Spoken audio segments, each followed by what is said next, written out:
Hello, I'm Dr. Jacqueline Small, President of the Royal Australasian College of Physicians. I would like to acknowledge the Gadigal people of the Eora Nation as the traditional owners and custodians of the lands I'm speaking on today. I extend my respect to all Aboriginal, Torres Strait Islander and Māori people.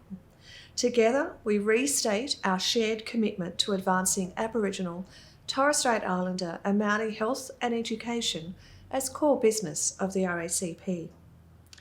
Bullying is still a pervasive problem while training in our profession.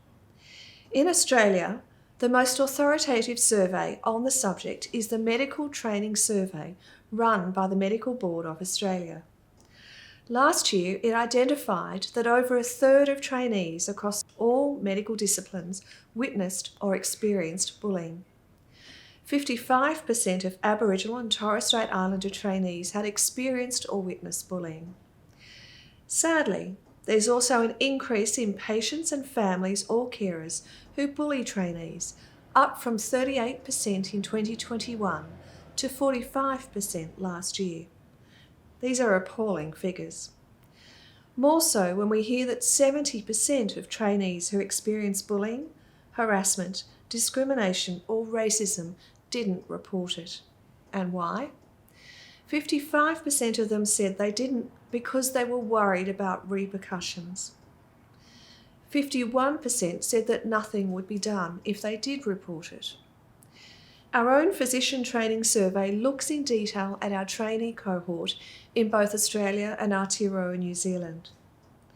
Last year, around 20% of trainees in Aotearoa said they'd experienced bullying. Nearly 40% said they'd witnessed it.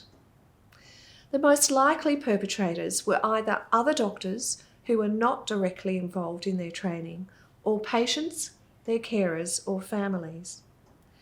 Only 15% were supervisors and 5% were training directors. Nonetheless, this is totally unacceptable and breaches college policy. We have policies and expectations around the behaviours we expect of our fellows and trainees in our training programs. They're outlined under professional behaviours on our website. On our e-learning portal, you'll find a resource, Creating a Safe Workplace, enabling you to identify and respond to bullying and harassment in the workplace. It includes tools for developing preventative strategies, dealing with harassment, and where to find support. The college and the board are now exploring the degree to which we can more actively use accreditation to ensure training settings are safe from the outset. In Australia, this year's medical training survey is now open, and I encourage you to participate.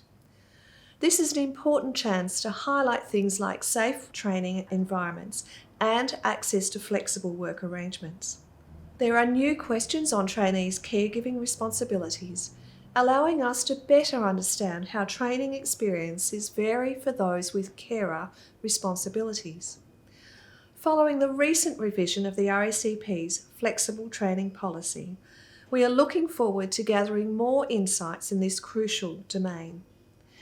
At a recent meeting of the Health Ministers of Australia that I attended as President of the RACP, it was made clear that the ministers are looking to us to take ownership and a lead in addressing this problem.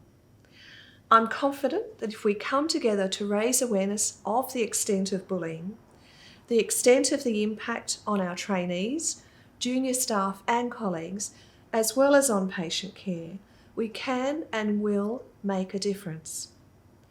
Health system pressures are likely to be contributing. As physicians, we can each build skills to enable us to more confidently raise concerns about bullying when we experience it. And together, we can change the culture that permits bullying to continue. On a more positive note, I would like to congratulate those who recently presented their research at the RACP Trainee Research Awards. Details are provided in this e-bulletin. A special mention to the winners, Dr. Michelle Skula from Victoria and Dr. Gavin Hungfu from Western Australia. Now on to some different topics. You may have seen our recent media statement supporting the Aboriginal and Torres Strait Islander voice to Parliament in Australia. A First Nations voice to Parliament is a critical step towards genuine reconciliation and will lead to real health benefits for Aboriginal and Torres Strait Islander people and their communities. For our Indigenous Australian trainees, our college now has an online First Nations trainee wellbeing program developed and run by Blackwattle, an Indigenous provider.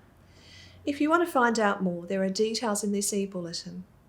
Finally, a reminder to all trainees and fellows that if you're in Sydney, you're always welcome to visit our Fellows Lounge and the History of Medicine Library at 145 Macquarie Street during business hours. They're here for your use as part of this beautiful historic listed site. To make a booking to see the History of Medicine Library, please email library@racp.edu.au or call the college. We'd love to see you here. Thank you for watching.